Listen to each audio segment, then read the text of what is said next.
Assalamualaikum warahmatullahi wabarakatuh. Alhamdulillah, nahmaduhu wa nasta'inuhu wa nastaghfiruh. Na'udzu billahi min shururi anfusina wa min sayyi'ati a'malina. May yahdihillahu fala mudilla lahu wa may yudlil fala hadiya lahu. Asyhadu an la ilaha illallah wa asyhadu anna Muhammadan abduhu wa rasuluh. La nabiyya ba'da. Pertama-tama marilah kita panjatkan puja serta puji syukur kita kehadirat Allah Subhanahu wa taala yang telah memberikan kita begitu banyak nikmat, di antaranya nikmat kesehatan sehingga kita bisa melengkapkan diri kita untuk melaksanakan sholat subuh secara berjamaah. Lupa kita kirimkan salawat dan salam kepada Nabi Muhammad SAW, suri teladan yang patut kita contoh sampai berjamaah. Sebelumnya saya di sini akan menyampaikan tentang penerimaan santri baru Pondok Pesantren Al-Quran Darussalam. Tempat bapak dan ibu ada yang ingin menitipkan anaknya di pondok, sedikit tentang pengenalan Pondok Pesantren Al-Quran Darussalam. Kami di Pondok Pesantren Al-Quran Darussalam juga belajar formal seperti sekolah-sekolah lain. Tapi bedanya kami ada yang namanya pelajaran malam atau yang disebut seperti dunia. Pelajaran tersebut seperti hadis, bahasa Arab, fikih dan akidah akhlak. Di pondok kami juga jika ada yang berbakat seperti suaranya bagus, maka dia itu bisa dikembangkan di LPTQI atau lembaga pengembangan tilawah Quran yang akan dipimpin oleh Ustaz Dani atau Ustaz Mabawangka. Selanjutnya, jika ada anak kita yang berbakat untuk menghafal atau hafalannya bagus, maka dia bisa mengembangkan bakatnya itu di rumah Quran. Di pesantren juga kami terikat oleh aturan selama 24 jam, mulai dari bangun subuh hingga tidur kembali. Setelah sholat subuh kami tidak tidur kembali. Kami belajar sampai jam 6 dan kembali ke asrama untuk bersiap-siap ke sekolah. Setelah sholat zuhur ada yang namanya program kultum atau kuliah 5 menit. Ada yang ceramah, ada yang MC, ceramah dan tilawah. Program ini kami selenggarakan secara bergiliran supaya santri semua bisa mengembangkan bakatnya untuk berceramah dan bertilawah. Setelah sholat asar, di pondok juga ada ekstrakurikuler seperti pramuka, tapak suci dan PMR. Ada juga yang berolahraga untuk yang tidak mengikuti ekstrakurikuler. Setelah sholat maghrib, kami belajar malam yang disebut dunia, seperti yang saya sampaikan tadi, belajar malam. Kami akan menghafal hadis, yang tertentu sudah ada yang menghafal hadis sebanyak 400. Dan lanjut setelah sholat isya, jika malam Ahad dan malam Senin, kami mengadakan yang namanya muhadarah atau bisa disebut untuk pengembangan ceramah juga, yang akan dilaksanakan beberapa orang yang disebut untuk naik ke mimbar untuk berceramah. Sekian dari saya, mungkin ada salah satu kata yang tidak berkenan, mohon dimaafkan. Sekian, Assalamualaikum warahmatullahi wabarakatuh. Assalamualaikum warahmatullahi wabarakatuh. Alhamdulillah wa syukurillah wa la hawla wa la quwata illa billah. Asyhadu an la ilaha illallah, asyhadu anna Muhammadar Rasulullah. Amma ba'd. Bapak, Ibu dan saudaraku jamaah subuh rahimakumullah. Hari ini hari Ahad, kemarin Sabtu. Sabtu kemarin itu ada persoalan agama yang perlu kajian. Kenapa? Karena hari Sabtu adalah hari terakhir hari tasyrik. Hari Sabtu juga hari pertama al-ayyamul bid.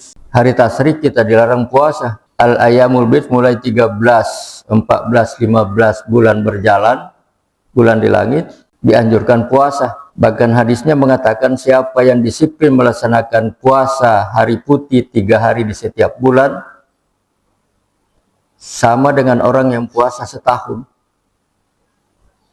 Persoalannya yang mana yang mau diikuti?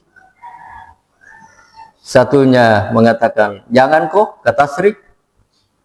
Satu menyatakan puasa kok, ke al-ayamul bidz. Tina mulai pindah Pak Ibu.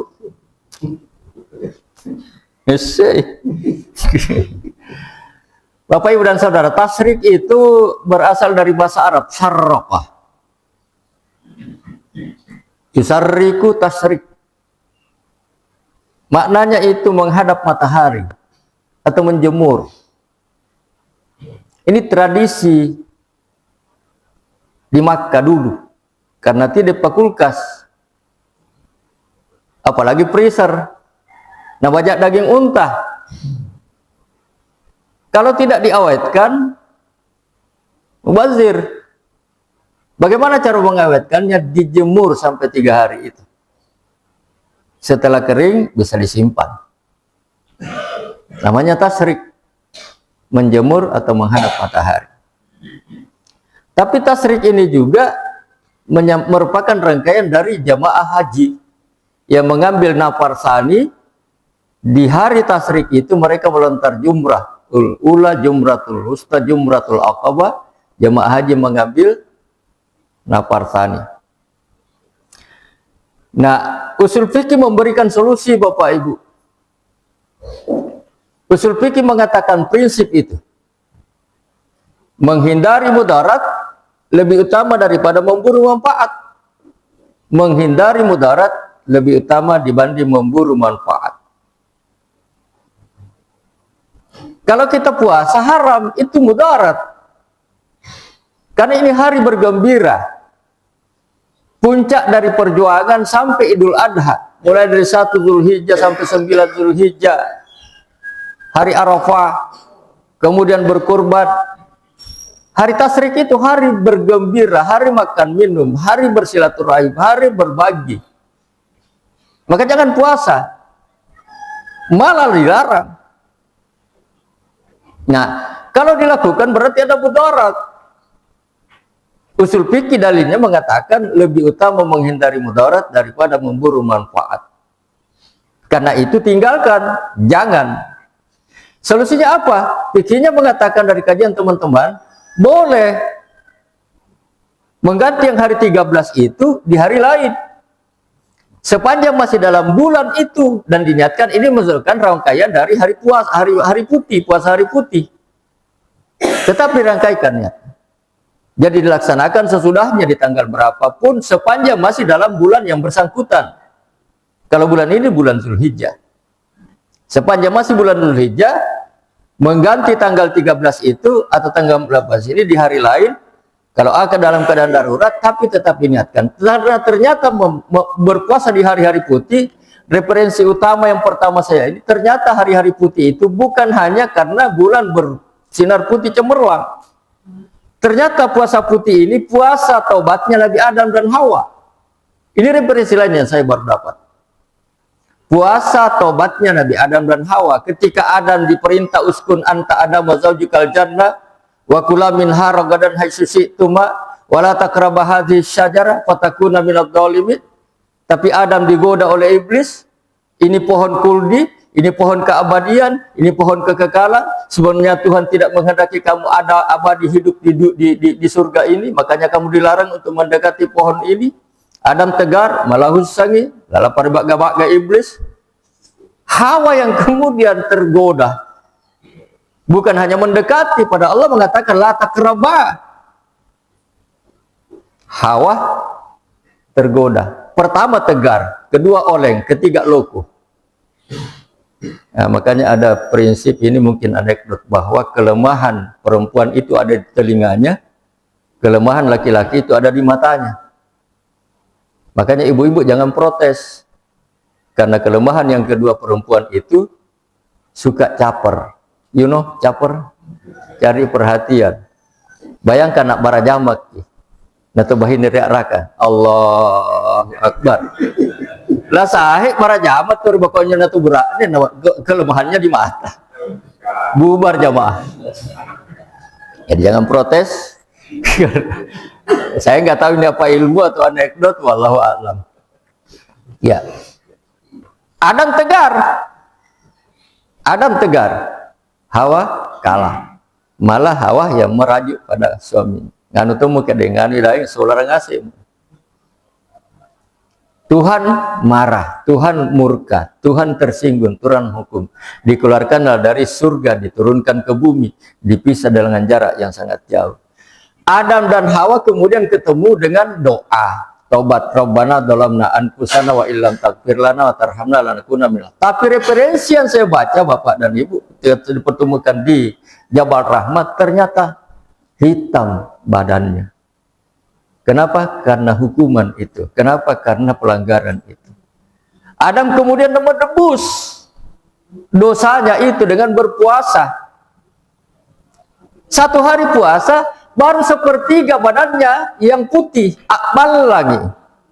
Datang Jibril, Adam, kamu mau putih semuanya Hawa? Badanmu itu puasa ke 3 hari. Maka dalam referensi saya baca itu, puasa putih adalah puasa tobatnya Nabi Adam dan Hawa untuk kembali badannya putih seperti sebelumnya sebelum dia melakukan dosa. Ini yang barangkali dikatakan kama kutiba alal ladzina min qablikum. Puasa nanti di tanggal 10 hari Asyura itu puasanya Nabi Yunus. Yunus kemudian melakukan perjalanan dengan ini lalu tiba di suatu kampung lalu kemudian dia puasa persis pada tanggal 10 Muharram. Nah, ini kita akan ke sana.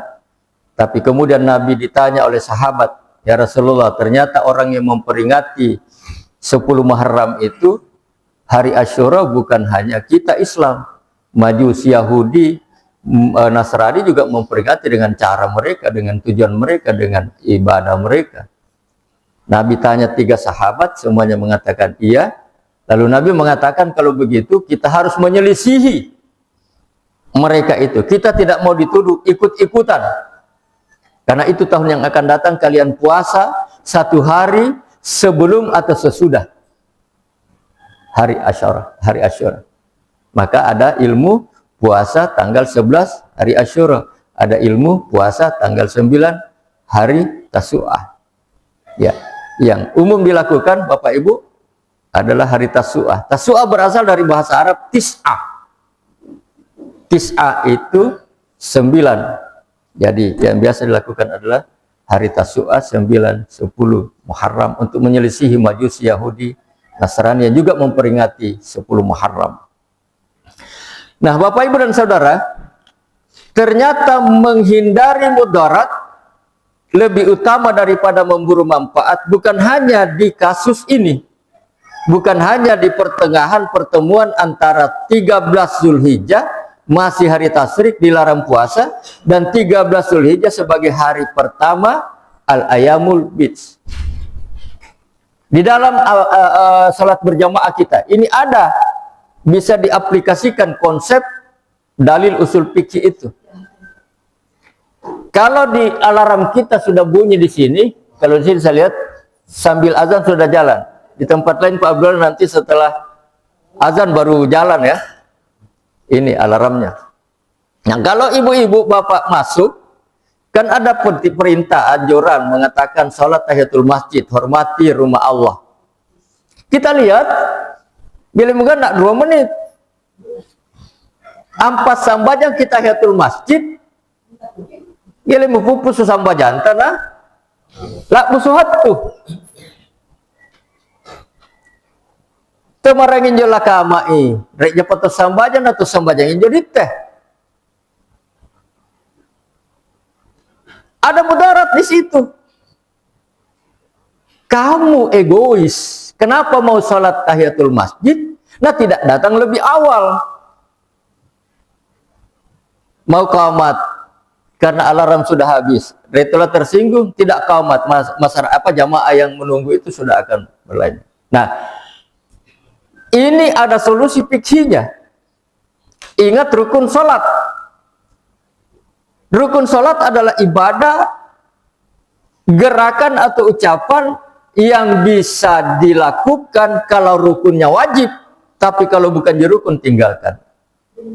Rukun sholat, niat, berdiri bagi orang yang sanggup, menghadap kiblat, membaca Fatihah. Berarti doa iftitah bukan rukun. Ini darurat. Ketika kita membaca doa iftitah, kita mendapat pahala karena ada sunat di situ. Tapi ini darurat, waktu terbatas. Tinggalkan iftitah. Langsung baca Fatihah. Itu salah satu aplikasi penerapan prinsip usul fikih, menghindari mudarat lebih utama daripada memberi manfaat. 2 menit pun cukup untuk sholat tahiyatul masjid. Kita tidak mendapat pahala tambahan karena ada sunat yang kita tinggalkan, tapi sudah menghindari mudarat, palak narakan atau ya palak muru-muru atau ya. Kasus lain, sholat jenazah. Jenazah sudah ada, imam sudah siap, makmuman sudah siap, beretori tajam.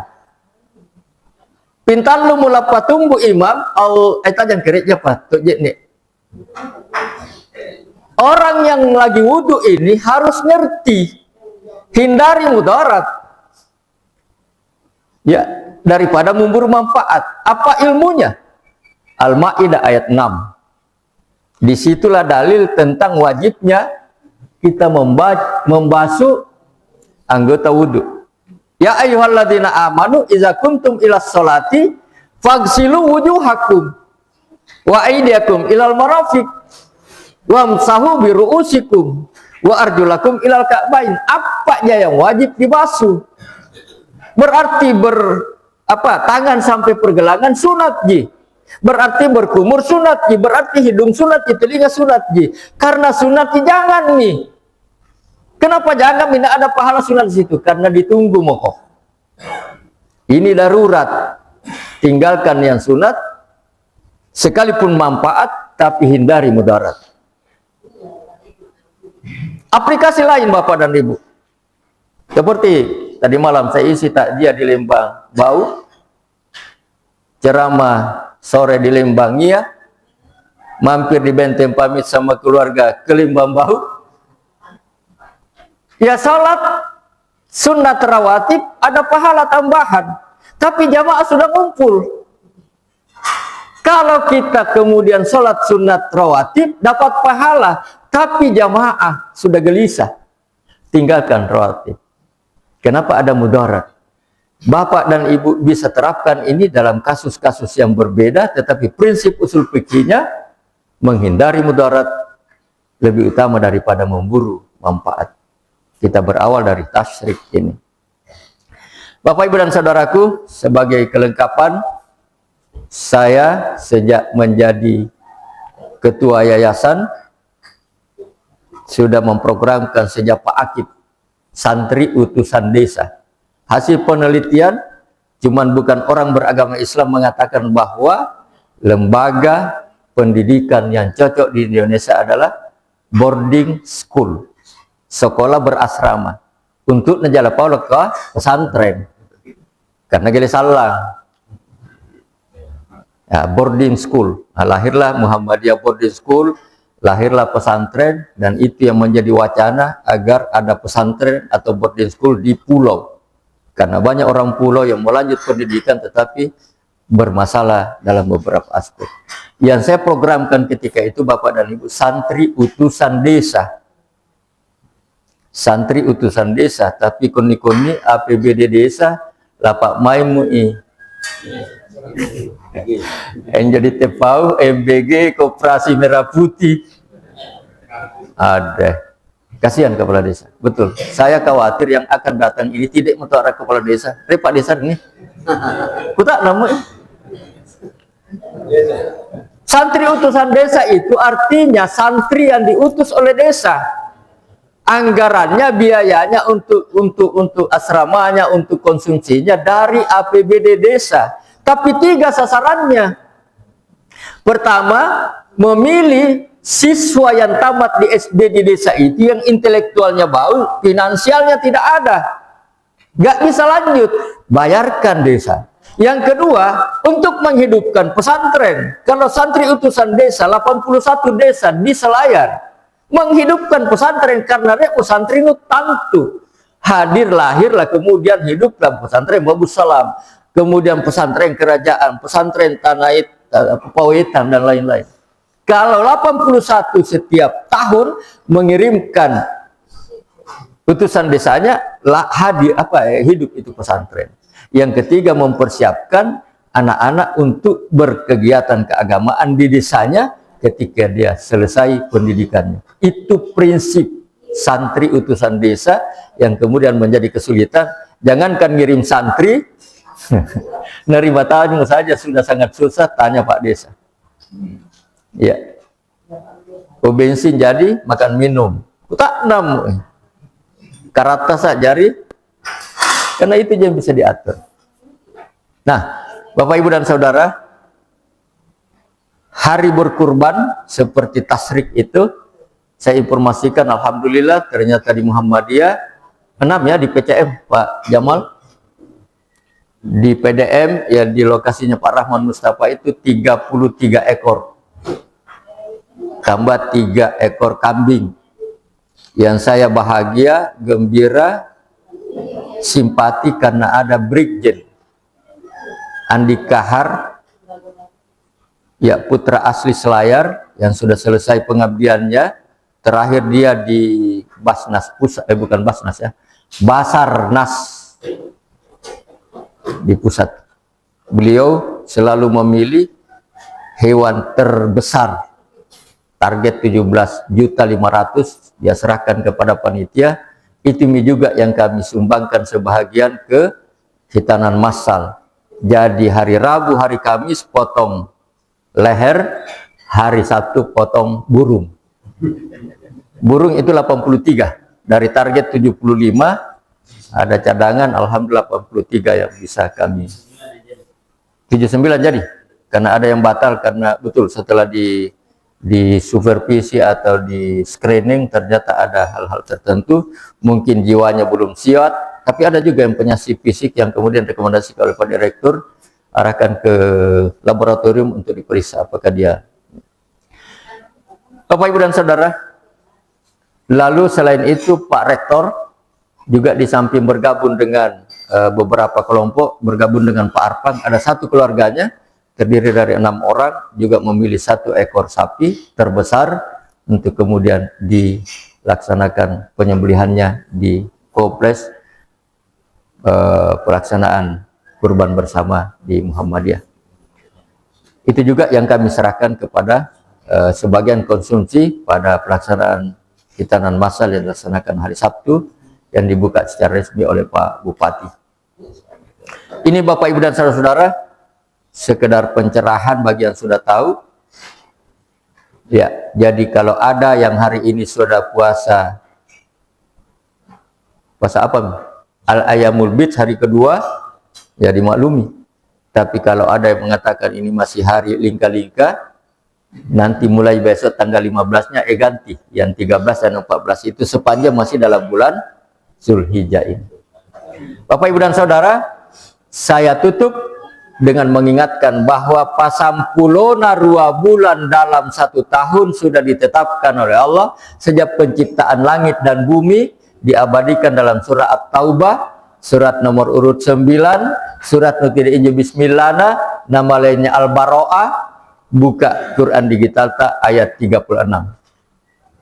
Sesungguhnya ada 12 bulan dalam 1 tahun. Itu sudah ditetapkan oleh Allah pada saat penciptaan langit dan bumi. Dan di antara yang 12 bulan itu ada yang disebut bulan haram. 4 itu sudah. Jadi yang disebut jumlahnya sudah oleh Allah. Baik yang 12 bulan maupun yang 4 bulan. Tapi nama-namanya kemudian diberikan ketika zaman Nabi, zaman sahabat, zaman kita semua. Ya, Al-Ayamul Bis, Jua, Kaidah, Zulhijjah, Muharram, untuk rurung kita luya. Minyaklah agak terpisah itu hanya Rajab. Jual murah. Zulkaidah, Zulhijjah, Muharram, Rajab. Sadaqallahul azim. Terima kasih. Pak Rahmat lanjutkan.